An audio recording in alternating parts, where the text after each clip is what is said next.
Hey everybody, welcome back to my channel, 2Min Maths. In today's video, we're going to be talking about trig. Now this might be a difficult topic for some, but I assure you by the end of this video, you will understand how to evaluate trig functions using trig identities. And with that being said, let's move on to our first example. We are given these two pieces of information, the fact that cosecant of negative x equals negative 5 and cosine of x equals root 24 over 5. Now using this information, let's evaluate the other four trig identities. Now we know from our previous even odd identities that cosecant of negative x is the same thing as negative cosecant of x. And so we know that negative 5 is equal to negative cosecant of x.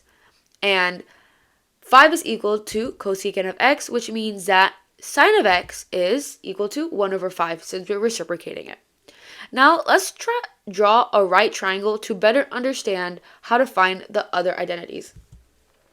So here we have the following, and we know sine of x is opposite over hypotenuse, so opposite side of the angle is 1 and the hypotenuse will be 5.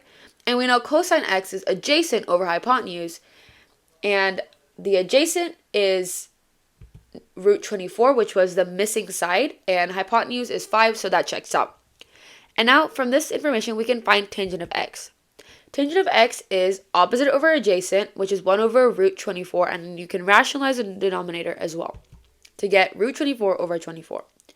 And cotangent of x is just 1 over tangent of x, so that's just root 24. And last but not least, secant of x is 1 over cosine of x. And they've already given us cosine of x, so we're just going to reciprocate that, which is 5 over root 24.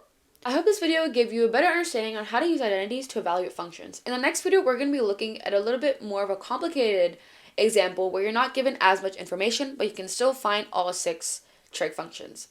Thank you.